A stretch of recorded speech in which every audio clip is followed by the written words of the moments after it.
con cómo lograr que regresen al pueblo de Chile.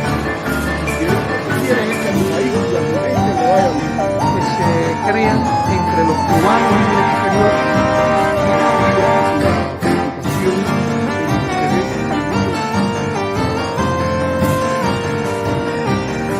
Bueno, señores, vamos a conversar entonces sobre el tema de hoy, que es lo que pasó en la embajada mexicana en el Ecuador. Y estén atentos porque voy a compartir público en el website un artículo que voy a publicar sobre este tema y en el cual explico lo que digo aquí, incluso con más detalle. Vamos a entrar por lo primero. Primero es lo primero. Yo creo que no hay ninguna duda, y el título lo dice, que hay una violación flagrante y grosera del derecho internacional con la invasión de la embajada mexicana en Quito.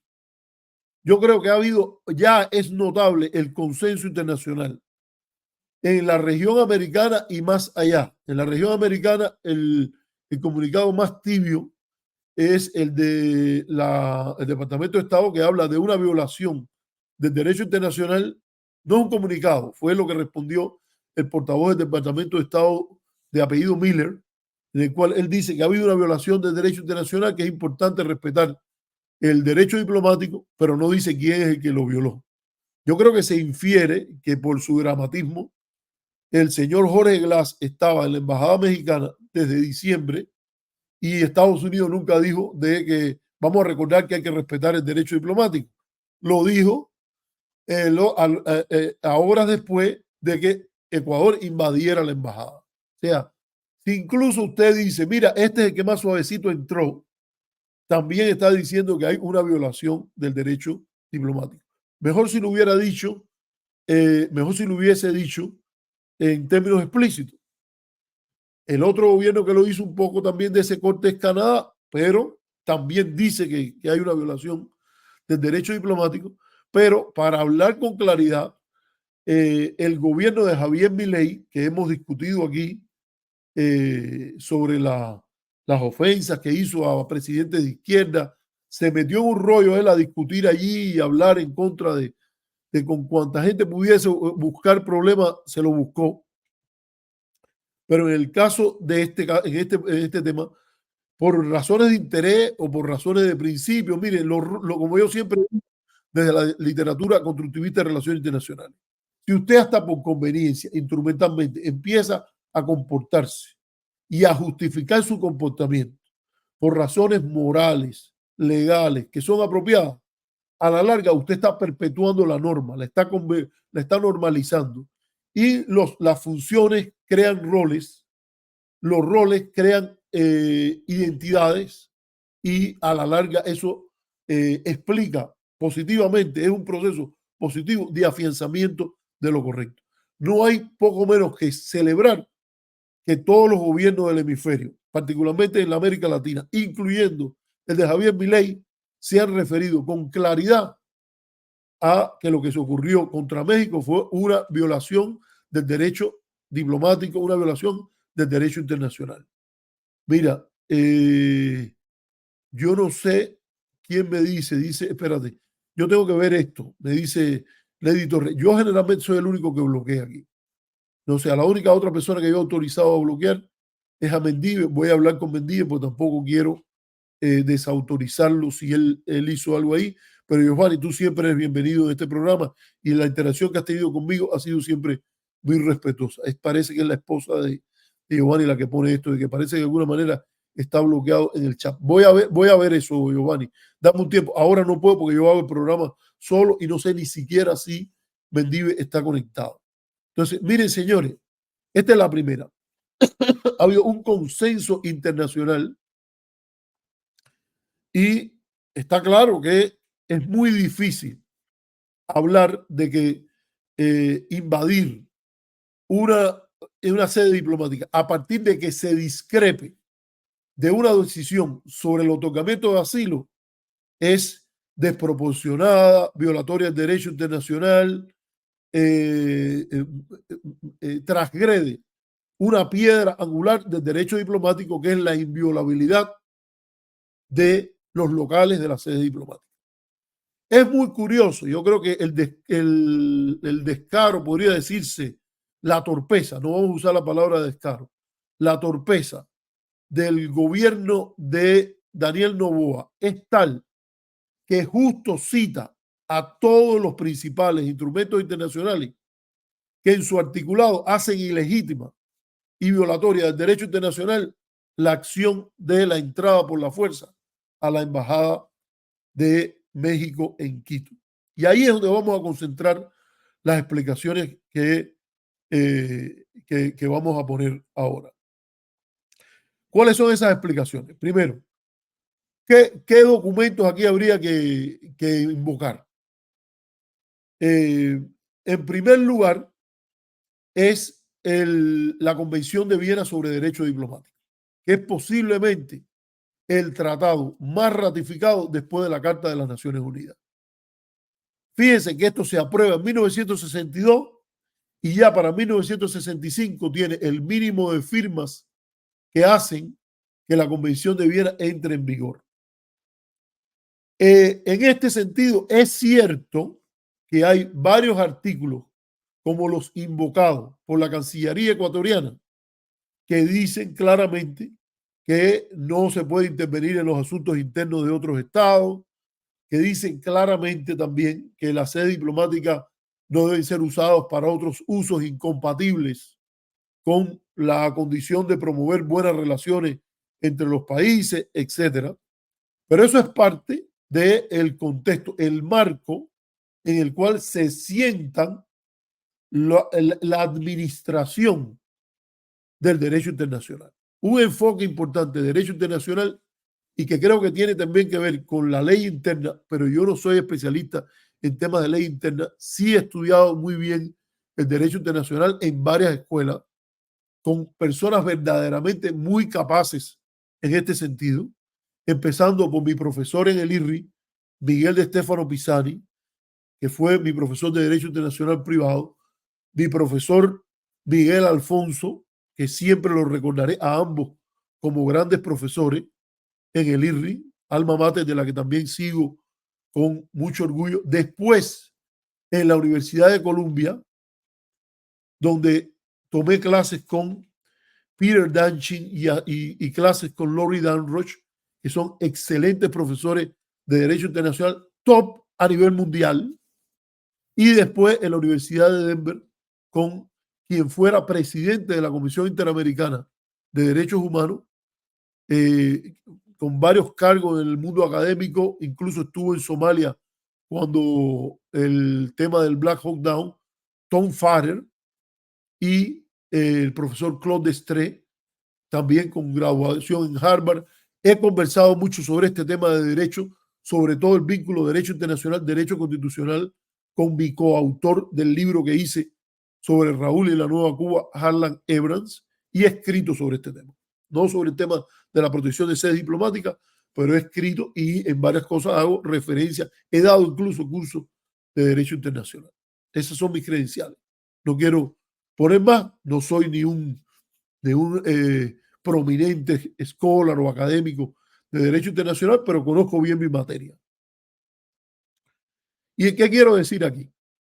Que aunque todo eso se menciona, la importancia de que además es central, de que las embajadas sean para ser embajadas, no espacios, por ejemplo, de conspiración contra el gobierno para tratar de subvertirlo, que no sean, por ejemplo, espacios para el AMPA, la delincuencia criminal, etcétera. Todo eso está ahí.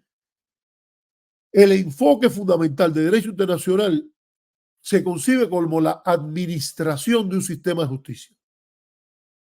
Y esa la administración de un sistema de leyes, más que un sistema de justicia, un sistema de leyes. Y hay formas bien establecidas que establecen que regulan como cuando alguien que está en un lado y alguien que está en el otro tienen opiniones diferentes y que se basan no a partir de una interpretación arbitraria de los convenios internacionales, resoluciones, costumbres, etcétera, sino que tienen un elemento de conflicto. Y en ese caso, todo lo que dice la Cancillería, todo lo que dice la Cancillería es que invoca de una manera tortura, porque hay que decirlo así, tortura la convención para nada más leer los artículos que a ellos les conviene, cuando todos esos artículos tienen un condicionante que está presente en otros lugares. Por ejemplo, ellos dicen que la sede diplomática no puede ser usada para proteger delincuentes, que la sede diplomática no puede ser usada, delincuentes comunes, que la sede diplomática no puede ser usada para intervenir en los asuntos internos de otros estados. Y a partir de ahí dice, no, entonces, miren, nuestra acción es legítima. Entramos a la embajada y sacamos al delincuente Jorge Glass de ahí. México era el que estaba violándolo todo. Y entonces construyen una cronología, porque lo hicieron muy tratando de jugar con algún tipo de picardía, ¿no? Y pusieron una cronología en la cual dijeron, entró en diciembre, sí, entró en diciembre y a la embajada, y ya había sido condenado por delito común, sí, y entró a la embajada, es un acto legítimo del embajador abrirle la puerta, ven acá y siéntate, y sé huésped de aquí por un buen tiempo. Eso ha pasado en muchos países donde los embajadores le han abierto la puerta de la embajada a perseguidos, y que el gobierno del país anfitrión o receptor dice que son delincuentes comunes, pero hay la perspectiva de que son delincuentes políticos o perseguidos políticos, y se les abre la puerta, se sientan, son huéspedes de la embajada, y la costumbre internacional es que eso se respeta. Lo propio ocurre con el propio Ecuador, que desde diciembre él está allí y Ecuador no se le ocurre decir, oye, mira, violaste, esto viola el artículo 22 o el artículo 24 y ahí yo voy a entrar a sacarlo a la fuerza. Segunda parte aquí de estas cosas es que habría que ver qué es lo que dice, como lo que es categórico, lo que es una prohibición categórica, lo que es una piedra angular, lo que es un principio inseparable de la Convención de Derecho Diplomático. Y esa es la inviolabilidad de los locales de las sedes diplomáticas. Solo, y está bien claro, de que discrepancia que haya, punto de vista diferente en torno a un asunto político, como es este, a un asunto legal, la posición es clara. Usted solo puede entrar a una sede diplomática previa autorización del jefe de esa misión, o en su defecto, a decirlo, del gobierno del país que emite, del cual esa sede diplomática es representante. Y esto es importante porque toda la idea del derecho diplomático se basa en el respeto irrestricto a lo que se llaman inmunidades y privilegios del personal diplomático, y que tiene gradaciones y que fue negociada muy bien en el proceso que llevó a la Convención de Viena de 1962, donde se codificaron costumbres importantísimas del derecho internacional que van desde que el primer embajador ocurrió, que fue, creo que un embajador veneciano ante la corte del Imperio bizantino, y de ahí para acá. Entonces, ¿qué es lo que primero hay que decir aquí? Esta invocación de que los propósitos de la sede diplomática fueron violadas y que por tanto que México violó los propósitos de la sede diplomática, o digamos lo otro que ellos dicen, que México escala el conflicto porque Ecuador le dice, oye, no vamos a ver bien que ustedes le den asilo, y México no le contesta. Que Ecuador diga, nosotros pensamos que ustedes no tienen autoridad para declarar, para darle asilo diplomático a un criminal vulgar como Jorge Glass, el vicepresidente Jorge Glass, el ex vicepresidente Jorge Glass, no obliga a México a aceptar ese veredicto. De la misma manera, entonces vamos a ver que aquí lo que hay es un conflicto que está bien claro en el derecho internacional, con una prohibición categórica que no se puede resolver de la manera que lo hizo el gobierno ecuatoriano de Daniel Noboa. Por decirlo, invocar autoridades de derecho internacional en América Latina, recientemente lo acaba de decir, creo que fue ayer o hoy, Diego García Sayán, presidente en el pasado de la Comisión Andina de Juristas, presidente hoy, creo, de la Comisión Interamericana de Derechos Humanos y juez de numerosas cortes internacionales. Ahora, vamos a ver entonces, ya, fíjense, por la Convención de Viena hay que empezar. Hubo una violación flagrante, grosera, injustificable de la inviolabilidad diplomática, de la inviolabilidad del local de la embajada mexicana en Quito. Dice, gracias a Giselle por recordar y decir que leíste sus libros y recordar al profesor Miguel Antonio, creo que no era Miguel Ángel, era Miguel Antonio de Stefano Pisani. Bueno, vamos a hacer una pequeña y vengo ahora y ya hablo entonces de lo que es las convenciones de derechos de asilo. Espérenme, denme un minutico y regresamos enseguida. Espérense aquí. Espérense porque me está pasando algo aquí que ahora nunca había entendido. Gracias, Indio, que estás por ahí. Vi que en los comentarios, qué gusto que estés por aquí. Me voy a tirar una cortina y regreso porque la garganta me está un poquitico cerrándose. Quiero tomar un poquitico y ya vengo ahora y vamos a hablar del derecho de asilo, las convenciones de derecho de asilo.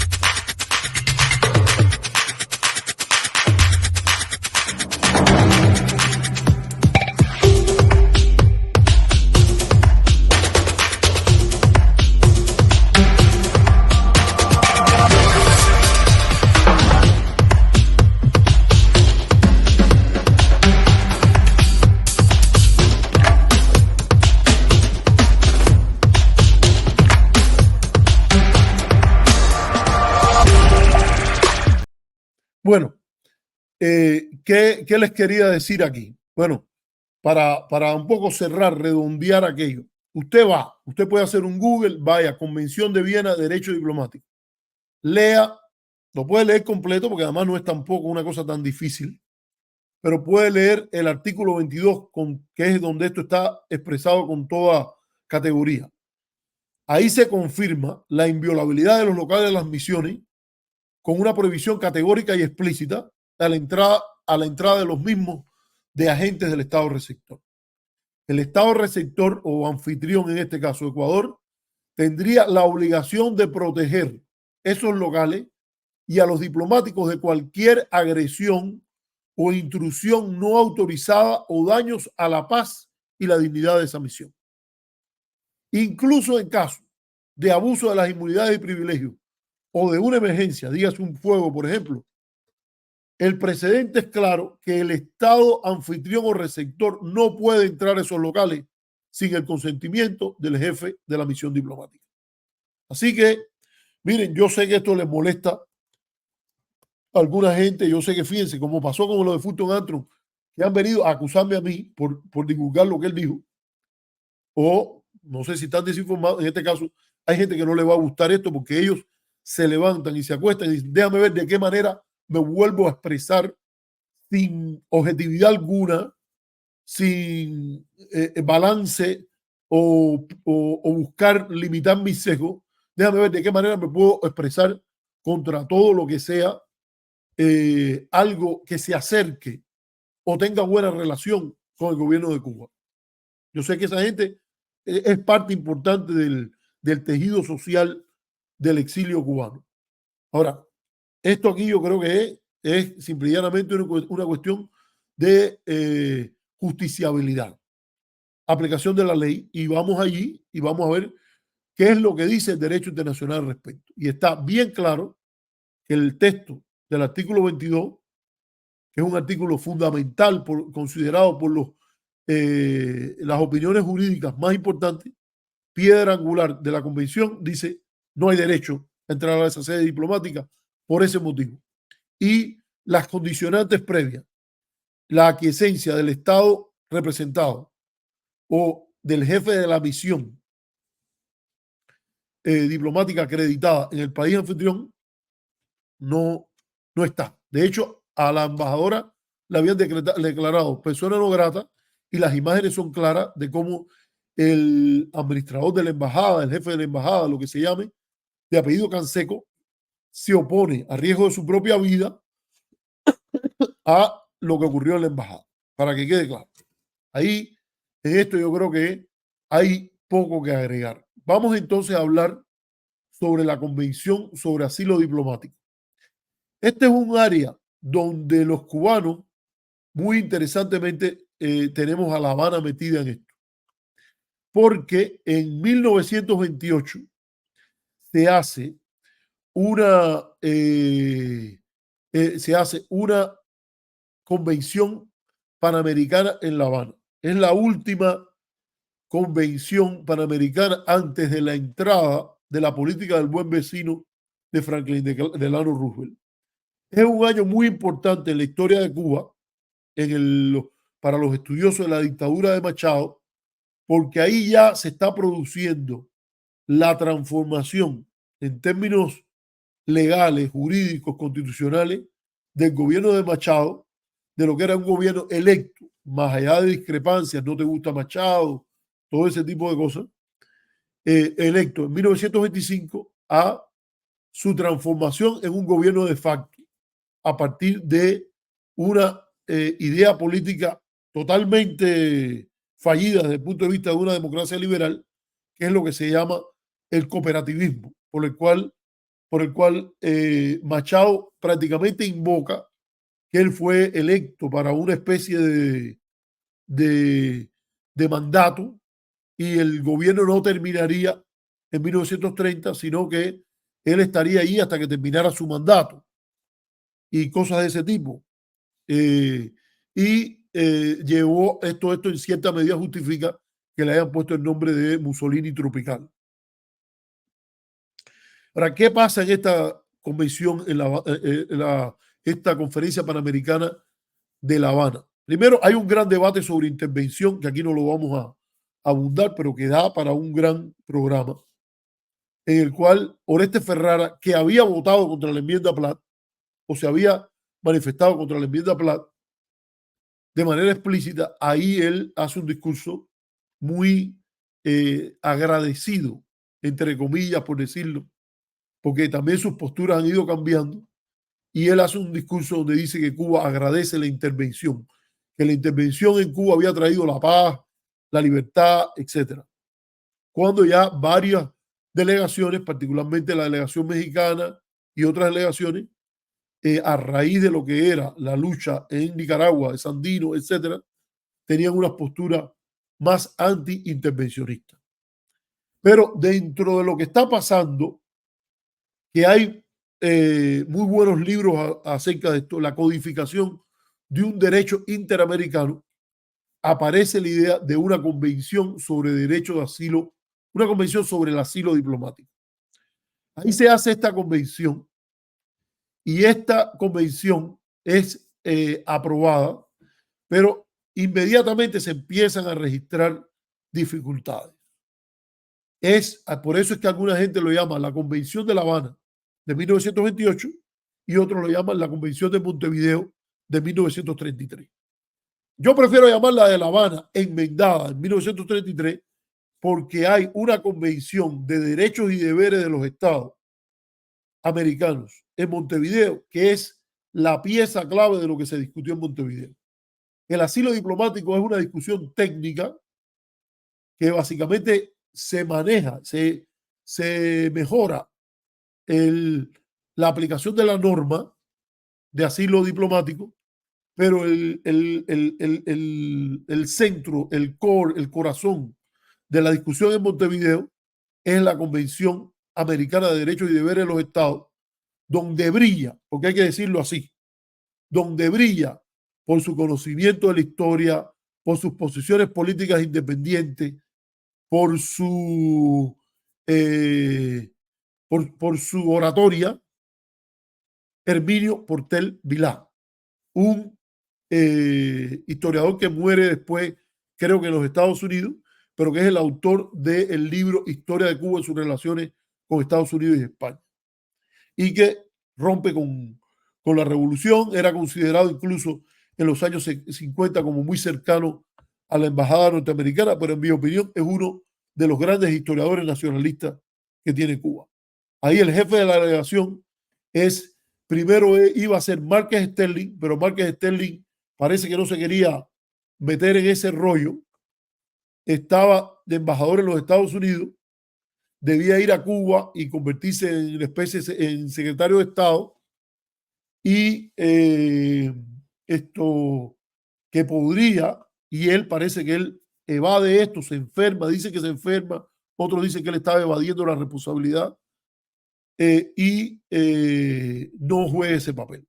Se produce el nombramiento con las cartas credenciales de otra delegación, y esta está dirigida por Ángel Alberto Guiraudi, en el caso de Cuba, y la incluye como figura brillante este joven historiador de entonces que se llama Herminio Portel Vilá. Está el ingeniero Alfredo Noguera, que después va a tener una relación cercana con la dictadura de Batista, tengo entendido, y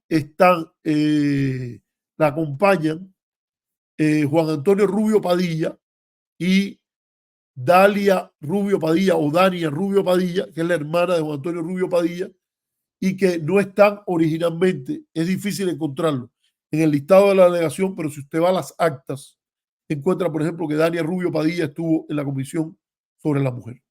Todo esto, ¿por qué lo digo? Porque a mí me parece que cuando muchas veces usted busca Convención de Montevideo, lo que tiene que poner asilo diplomático, porque si no le va a salir la Convención de Montevideo sobre los derechos y deberes de los Estados americanos, donde se regulan importantes conceptos como el de intervención.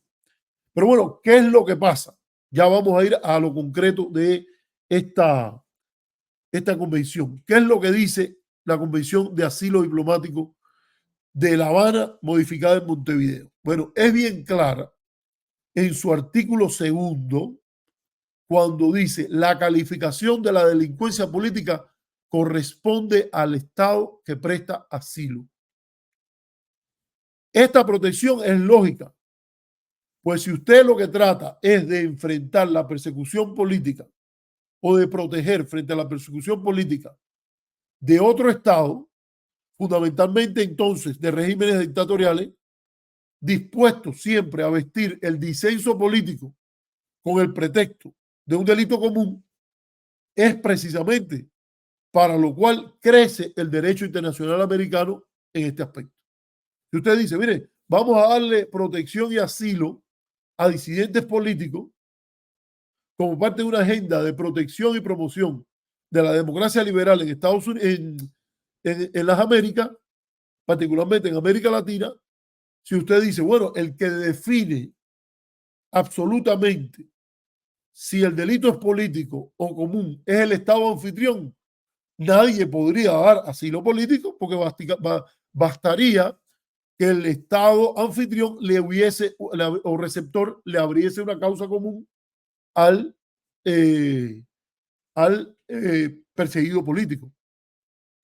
Por eso es que el artículo, aunque dice bien claro que la protección de asilo político no es para delincuentes comunes, dice en su artículo 2, creo que esto es una modificación en la 7ª conferencia de Montevideo a la convención que se había aprobado en la 6ª de La Habana, y dice: la calificación de la delincuencia política corresponde al Estado que presta el asilo. Es importante esto porque después de la creación de la OEA en 1948, la Carta de Bogotá, sabemos lo que pasó ahí, la muerte de Gaitán, Fidel Castro estaba ahí, el principal delegado de Cuba, que después va a ser una persona muy opuesta al gobierno de la revolución, pero que es un embajador de prestigio importante, muy criticado por su votación en contra de Israel, en contra de la creación de Israel, Guillermo Bell, y que Chivá se burlaba de él y le decía a Mr. William Bell, ayuda incluso a que Fidel Castro, que ha estado metido en la revuelta o el rebolico, la conmoción que se produce en Bogotá a raíz del asesinato del líder populista nacionalista Eliezer Gaitán, incluso él contribuye a que manden a Fidel, ayuda a que Fidel Castro regresa a La Habana, creo que era en un avión que traía unas vacas, no estoy bien claro sobre eso. Sé que Abel muchas veces, mucha gente lo ha, sobre todo de la derecha, le criticaron que él hizo eso, cuando en realidad él jugó su papel de un diplomático, proteger a las personas que eran cubanos y que estaban allí y que había una situación tensa. En el caso de Fidel, incluso lo habían acusado de ser uno de los promotores de aquello. Pero fíjense, después que se aprueba la Carta de Bogotá, donde se declara que la democracia liberal es un derecho de los pueblos de las Américas, se produce una nueva convención. En este caso es la Convención de Caracas de 1954. También otra conferencia panamericana o de la OEA, que en este caso también es muy controversial porque se pasa la resolución anticomunista contra el gobierno de Jacobo Arbenz, que también había dado unos cuantos asilos políticos el gobierno de Jacobo Arbenz. Y después del derrocamiento de Jacobo Arbenz, México, por ejemplo, sería un país que va desarrollando. Desde entonces, no es nuevo esto de con Jorge Glass, ni es nuevo por el gobierno de Andrés Manuel López Obrador. México tiene posiblemente la mayor tradición de otorgamiento de asilos políticos a disidentes latinoamericanos, incluyendo cubanos, venezolanos, centroamericanos, argentinos, chilenos, etcétera. Incluso con gobiernos controversiales porque su presidente participó en la represión del 68, como es el caso de Luis Echevarría, que estaba en el gobierno anterior, pero dio mucho refugio a muchos chilenos, argentinos, uruguayos, a raíz de las dictaduras que vienen después. Pero ¿qué pasa? ¿Qué hace la Convención del 54? El artículo 4 de la Convención del 54 vuelve a repetir como un piedra angular de este régimen de derecho de asilo latinoamericano que la calificación del delito político corresponde al Estado que otorga el asilo. Ese Estado que otorga el asilo, en el caso de la disputa de hoy, por la suerte del vicepresidente, el ex vicepresidente Jorge Glass, es México. Y esto es importante, porque la visión que presenta la Cancillería de Ecuador asume que quien único puede declarar el carácter político o no político del delito o de la persecución en torno a Jorge Glass es Ecuador, cuando en realidad la convención es bien clara que para dar el asilo, la cualificación de delito político corresponde a México, que es el Estado que otorga el asilo. Y aquí es donde vamos a ver que la pregunta es qué tiene que hacer Ecuador en el caso de que México otorgue el asilo. Dice la convención que si es una situación en la cual se coincide, Ecuador tendría la obligación o ayudaría, hiciera lo apropiado si le otorga el salvoconducto. Y ahí se creó un gran problema, que también hay mecanismos dentro del derecho internacional que te ayudan fácilmente a entender este problema. No es una cosa nueva. Esto no es que Noboa tiene algo que inventar o que Andrés Manuel tiene algo que poner nuevo. No. Hay casos precedentes del derecho internacional bajo la doctrina que se llama stare decisis, que quiere decir mantener las cosas como están o algo así, y que proclama, fíjense esto, que aunque los precedentes no vinculan a los no obligan a los tribunales a seguirlos, la consistencia en la aplicación de la ley es la mejor defensa contra las acusaciones de sesgo. Y hay que decirlo en general, la consistencia en la ley, la consistencia en tus posiciones, la consistencia en tus premisas, es lógico que sea la mejor defensa en contra de las acusaciones de sesgo. Si tú me dices a mí que en un caso de custodia legal, si son buenos el padre y la madre, si falta uno, el niño va para el padre, para el otro padre, si uno de los padres falta, si la madre o el padre, Eso tú lo explicas. Si tú dices, bueno, si faltan el padre y la madre, irían los abuelos. Ok, están las premisas establecidas sobre custodia legal. Tú después puedes venir y decir que algo de fuerza mayor, pero muy de fuerza mayor, podría desviarte de tus premisas. Pero en la ausencia de desviación o aceptación de que haya un caso de fuerza mayor que haría una excepción universal, lo que tienes que aplicar es que las conclusiones de tu manera de pensar se deriven de tus premisas. Entonces, por ejemplo, es que yo esto lo pongo en el caso porque viene a la mente el de Elian González. Bueno, si esa es la premisa que tú aceptaste, lo que corresponde es sacas al niño de la casa cuando alguien se lo trata de quedar, sea anticomunista, comunista, todo eso es irrelevante y se lo entrega al padre. En este caso, vamos a ver cómo la Corte Internacional de Justicia resolvió un caso de asilo. Espérenme un momentico, regreso porque necesito un aire y vamos a ver el caso del asilo del político peruano Víctor Raúl Haya de la Torre en la Embajada Colombiana en Lima y las dos juicios importantísimos que hizo la Corte Internacional de Justicia de La Haya, que ilustra cómo se resuelve este problema y cómo debió haber sido resuelto o quedado sin resolver y negociado por Ecuador y México. Espérenme un momentico y ya regreso. Recuerden, si puede darle like, comparta, hágase miembro de nuestro canal como se hizo Giselle Iglesias. Y si puede, también háganos, contribuya con nosotros con un super chat. Nos vemos en un minutico.